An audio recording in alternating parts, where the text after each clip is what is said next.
हाय दोस्तों, कैसे हो। श्री कृष्ण जी कहते हैं, इंसान का मुश्किल वक्त उसके लिए एक दर्पण की तरह होता है जो हमारी क्षमताओं का दर्शन हमें करवाता है। अगर कोई मनुष्य हमारे साथ बुरा करता है तो उसे करने दो, यह उसका कर्म है। समय उसके कर्म का फल उसे जरूर देगा, लेकिन हमें कभी भी किसी के साथ बुरा नहीं करना चाहिए, क्योंकि यह हमारा धर्म है। जो हुआ अच्छा हुआ, जो हो रहा है वह अच्छा हो रहा है, जो होगा वह भी अच्छा ही होगा। तुम भूत का पश्चाताप ना करो, तुम भविष्य का चिंता ना करो, वर्तमान में जियो। श्री कृष्ण जी कहते हैं कि रूठ जाने के बाद कसूर चाहे किसी का भी हो, बात वही शुरू करता है जो उससे बेहद प्यार करता हो। सबसे बड़ा तेरा दरबार है, तू ही सबका पालनहार है। तू सजा दे या माफ़ी, प्रभु तू हमारे जीवन का सरकार है। कृष्ण जी कहते हैं, जैसे तेल समाप्त हो जाने पर दीपक बुझ जाता है, उसी प्रकार कर्म के क्षीण हो जाने पर भाग्य भी नष्ट हो जाता है। मन से ज़्यादा उपजाऊ जगह कोई नहीं है, क्योंकि वह जो भी कुछ बोला जाएगा वह बढ़ता ही जाएगा, चाहे वो विचार हो, नफरत हो या फिर प्यार हो।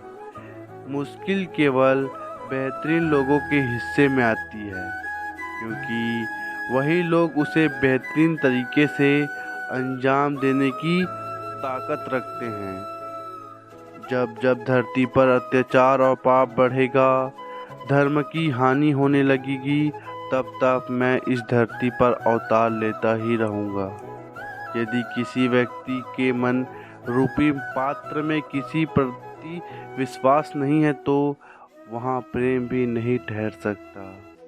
श्री कृष्ण जी कहते हैं, मनुष्य के अपने लोगों की परख कठिन परिस्थितियों में की जाती है।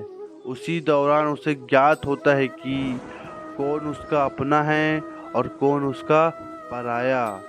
इस दुनिया में कोई भी व्यक्ति हमारा शत्रु या मित्र नहीं होता, बल्कि हमारा व्यवहार ही यह निर्धारित करता है कि वह हमारा शत्रु होगा या मित्र।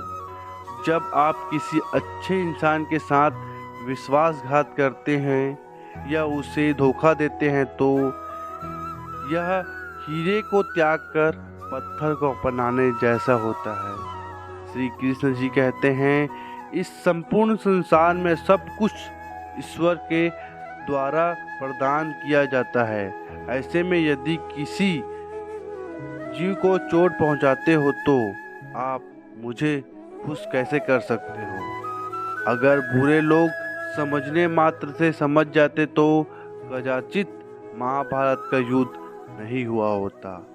श्री कृष्ण जी कहते हैं, अगर कोई व्यक्ति जो अधिक हंसता है और अधिक बोलता है, लेकिन एकांत में वह चुप हो जाए तो समझ लेना वह अंदर से टूटा हुआ है।